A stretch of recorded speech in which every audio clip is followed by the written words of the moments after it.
वाहिगुरु जी का खालसा वाहिगुरु जी की फतेह। सभी भाइयों को मेरी नमस्कार। आशा करता हूँ कि सारे ठीक होंगे। साथियों, काफ़ी दिन से एक मुद्दा है ट्रेड डील, जिसको भारत सरकार अमेरिका के साथ करने जा रही है या साइन कर दी है, इसका अभी पता नहीं। लेकिन ये 1-1.5 साल से पीछे से आवाज़ उठा रहे आ रहे हैं माननीय जगजीत सिंह डल्लेवाल जी सबसे पहले। और इसके लिए एक यात्रा भी निकली थी। आप लोगों को जो जागरूक किसान हैं उनको शायद नॉलेज होगी।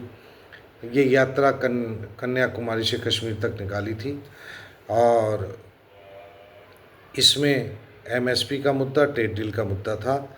और ये यात्रा निकली थी 7 फरवरी 2026, 7 फरवरी से, और ये 19 मार्च को इसका समापन हुआ था दिल्ली रामलीला मैदान में।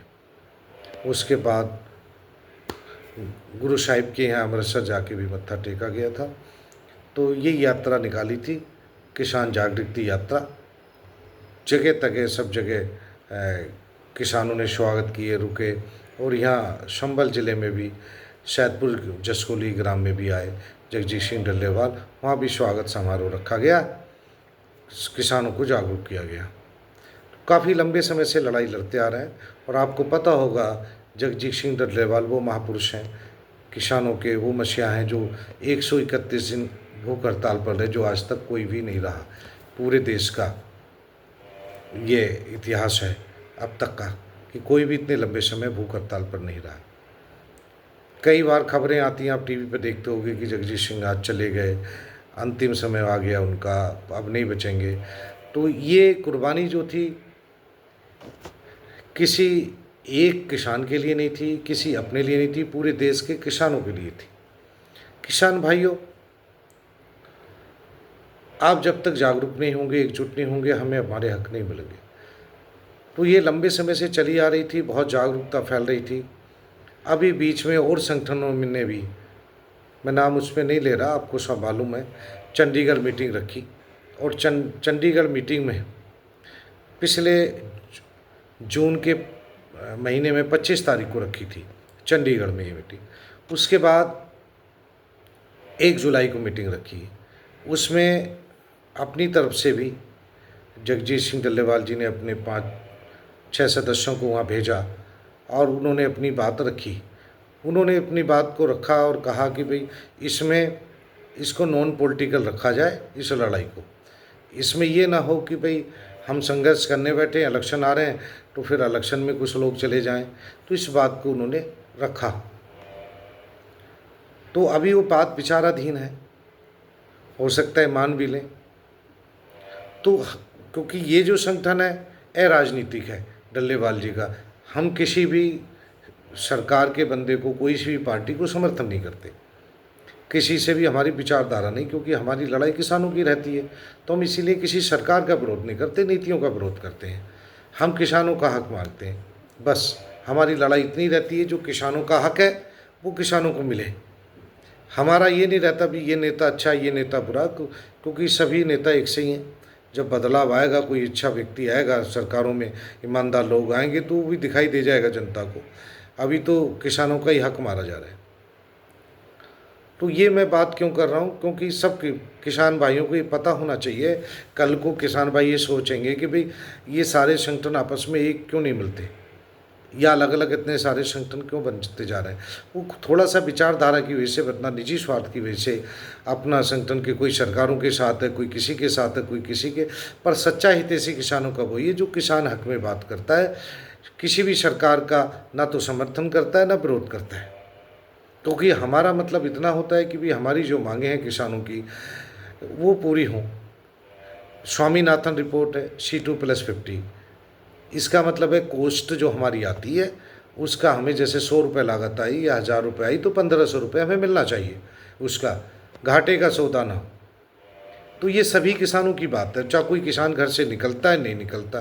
क्योंकि होता क्या मेरे भाइयों, है तो सभी मनुष्य है, पर अंतर क्या होता है मनुष्य में भी।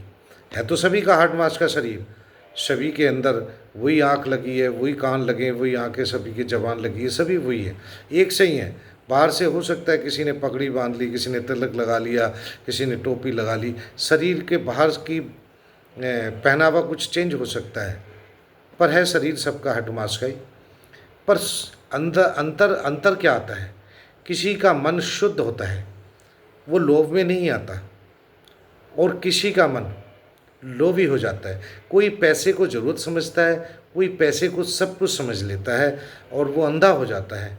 तो ऐसे लोग फिर संसार में अच्छा ही नहीं फैला पाते, क्योंकि वो फिर निजी कारणों के करते हैं। फिर जो आध्यात्मिक का मतलब होता है, जो खुद को जान लेता है, जो इस परमपिता परमेश्वर से जुड़ा होता है, उसको पता है ये ईश्वर एक का नहीं है, ये पूरी सृष्टि का ही मालिक है, सभी का है। इसलिए धर्म भी कोई अलग अलग नहीं है। धर्म उनके लिए अलग अलग होते हैं जिनको ज्ञान नहीं होता, वो अलग अलग धर्म बना के खड़े करते हैं। पर जो महापुरुष सृष्टि में आते हैं ना, उन्होंने कोई धर्म ऐसा खड़ा किया कि धर्म का मतलब ही अच्छाई, धर्म का मतलब ही है प्रेम, धर्म का मतलब ही है नेक रास्ते पर चलना। तो वो मनुष्य ऊपर उठ जाते हैं विचार, ऐसे मनुष्य ही कुछ कर पाते हैं, वो मनुष्य ही फिर सबका भला करते हैं।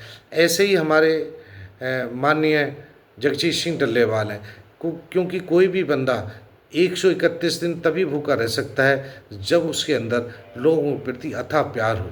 पूरी किसान बरादरी के लिए, चाहे पूरे भारत के किसान कहीं भी रहते हो, कोने कोने के, किसी भी फसल को उगाते हों, जगजीत सिंह डल्लेवाल उन्हीं सब के लिए संघर्ष कर रहे हैं, उन्हीं के लिए बैठे।